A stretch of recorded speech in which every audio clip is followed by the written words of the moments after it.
फिर आप सभी का स्वागत है। देखिए 15 नाम बीजेपी के सामने आ चुके हैं 25 में से, और एक एक सीट का पोस्टमार्टम कर रहा है जी राजस्थान, ताकि आप बेहतर तरीके से समझ पाएं किन समीकरणों को ध्यान में रखकर टिकट दिए गए हैं, क्या एक्सपेक्टेशन है और बाकी के 10 नाम कौन कौन से हो सकते हैं। सुमित, 15 नामों का ऐलान किया है। 4 नाम 15 में ही 4 नए नामों को इस लिस्ट में शामिल कर दिया है। 10 नाम आने बाकी हैं। इंतजार उन 10 नामों का भी किया जा रहा है और धड़कनें भी बढ़ रही हैं पुराने प्रत्याशियों के आशीष की कहीं दूसरी लिस्ट में से भी नाम कटता ना नजर आ जाए। जाहिर तौर पर बीजेपी प्रत्याशियों को मुख्यमंत्री भजनलाल शर्मा ने भी बधाई दी है। ये बड़ी खबर इस वक्त की है।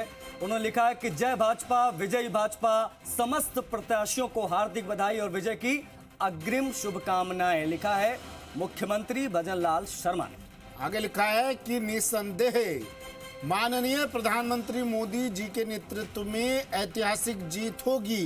एक भारत श्रेष्ठ भारत के निर्माण के विराट संकल्प को संबल प्रदान करेगी फिर एक बार मोदी सरकार। और फिर से उन्होंने नारा दोहरा दिया आशीष, अब की बार 400 पार। लेकिन 400 पार के बीच में मिशन 25 की बात भी बहुत जरूरी, जिसकी बात बीजेपी लगातार हर मोर्चे पर कर रही है। आम से लेकर खास नेता बीजेपी का सब यही कहते हैं कि 25 की 25 हम जीतेंगे। पिछली बार एक सीट नागौर वाली जो थी सुमित,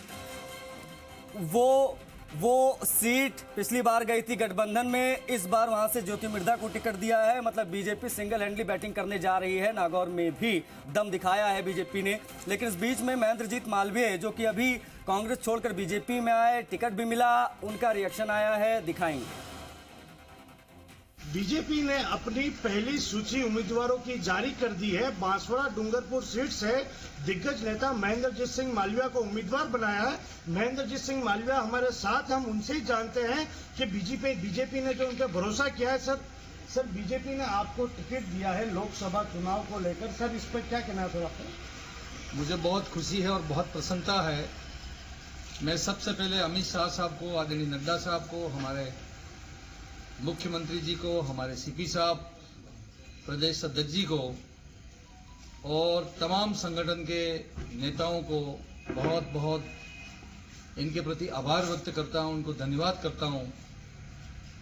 मुझ जैसे व्यक्ति के ऊपर भरोसा करके बांसवाड़ा डूंगरपुर की लोकसभा की सीट के लिए मुझे भाजपा का उम्मीदवार बनाया है।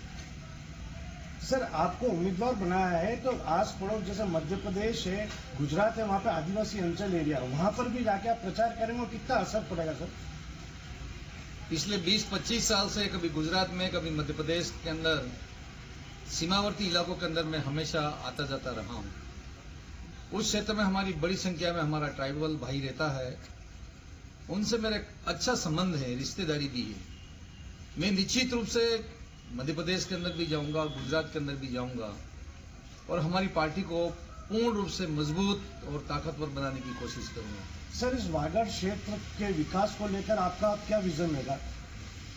हर बार इस बात को उठाया जाता है कि बांसवाड़ा, रतलाम, डूंगरपुर तक रेल आनी चाहिए, लेकिन कभी हमको थोड़ी बहुत सफलता मिलती है, उससे सफलता नहीं मिलती है।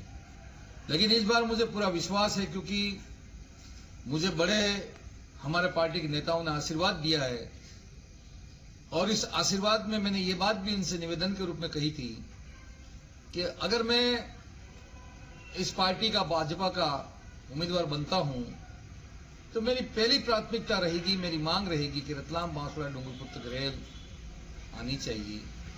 ये हमारी पहली प्राथमिकता रहेगी। ये थे बांसवाड़ा डूंगरपुर लोकसभा के बीजेपी के प्रत्याशी। उन्होंने शीर्ष नेताओं का आभार जताया है और कहा है कि मुझ जैसे सामान्य कार्यकर्ताओं को लोकसभा का टिकट दिया है, भरोसा दिलाया है, मैं यहाँ पे जीत अपनी निश्चित करूंगा। वहीं सीमावर्ती जो गुजरात और मध्य प्रदेश का जो आदिवासी बेल्ट है, वहां जाकर भी प्रचार करूंगा, वहां पर भी लोकसभा सीट पे जीत दिलाने के लिए मेहनत करूंगा। अजय ओझा, जी मीडिया, बांसवाड़ा।